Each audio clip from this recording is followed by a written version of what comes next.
কোনো একটা সুন্দর জীবনের সুখ নষ্ট করা, দাম্পত্য জীবনের শান্তি নষ্ট করা, এবং এই দাম্পত্য জীবন কিংবা কোনো জীবনের সুখ শান্তি নষ্ট করার জন্যে কৌশল অবলম্বন করা, বুদ্ধি করা, চক্রান্ত করা, এগুলো করে কেন আমরা নিজের ক্ষতি করি? এভাবে খারাপ বুদ্ধি প্রয়োগ করে একটা মানুষের জীবন কিংবা একটা সংসার জীবনের সুখ শান্তি নষ্ট করে তাদের সুখ শান্তি নষ্টের কারণ আপনি কেন হবেন? কেন হবেন বন্ধু? কেন হবেন? আপনি কি জানেন অন্যের জীবনের কষ্টের কারণ হওয়া তাদের জীবনের সুখ শান্তি নষ্ট করে আপনি কখনোই শান্তিতে থাকতে পারবেন না, ভালো থাকতে পারবেন না? আপনি ধরে নিচ্ছেন তাদের সুখ নষ্ট করে আপনি ভালো থাকবেন? কখনোই তা হতে পারে না। আপনি কখনোই ভালো থাকতে পারবেনই না।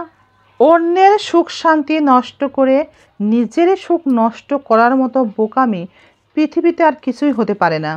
শুধু কি তাই, আপনি যদি আপনার সংসার জীবনের সদস্যগুলোর সুখ শান্তিও নষ্ট করেন, তাদের সুখ শান্তি নিয়েও চিন্তা না করেন, নিজেকে নিয়ে শুধু ভাবেন, তবু আপনি একটা না একটা সময় আপনার চলার পথের কোনো একটা জায়গাতে গিয়ে নিজের সুখটা সম্পূর্ণভাবে নষ্ট হতে দেখবেন।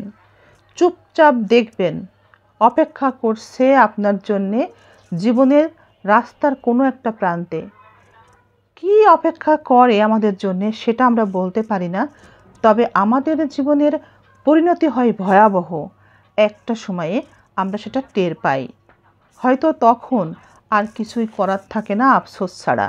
বন্ধু, নিজের সুখ শান্তির জন্যে আপনার আশেপাশের প্রিয়জনের সুখ শান্তি নষ্ট করে কিংবা তাদের শান্তি আপনাকে কেন্দ্র করে, তাকে তুচ্ছ তাচ্ছিল্য করে, অবহেলা করে, তাদের দিকে আপনি গুরুত্ব না দিয়ে যদি অন্য কারো সুখ শান্তি নিয়ে ব্যস্ত হয়ে পড়েন নিজের শান্তির জন্যে, তবুও আপনার সুখ শান্তি একটা সময় আপনার জীবন পথের কোনো একটা প্রান্তে গিয়ে দেখবেন নষ্ট হচ্ছে। এই মারাত্মক ভুলের কারণে আপনার জীবনে অশান্তি নেমে আসবে। একটা মানুষের একটা মন, একটা মাথা, এটা দিয়ে সবার উপকার করে একটা মানুষ কখনো ভালো থাকতে পারে না, সবার কাছে ভালো হওয়া যায় না এবং তাতে শান্তিও অনুভব করা যায় না।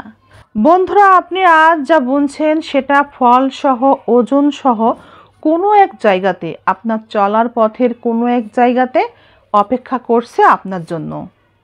সেই ফলাফল কখন কোথায় অবস্থান করছে আমাদের জন্যে শুধু আপনি না, আমরা কেউই তা বলতে পারি না, জানতে পারি না, জানার ক্ষমতা আমাদের কারো নেই।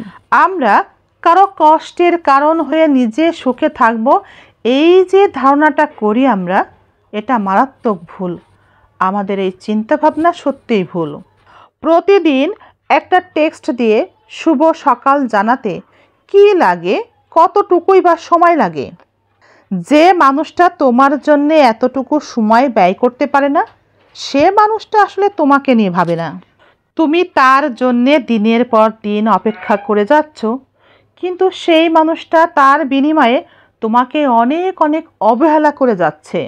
যে মানুষটা তোমাকে দিনের পর দিন অবহেলা করে যাচ্ছে, সেই মানুষটাকে এখন থেকেই স্পেশাল ভাবাটা বন্ধ করে দাও। কিছু কিছু মানুষ থেকে দূরত্ব বাড়ানোটা খুবই গুরুত্বপূর্ণ।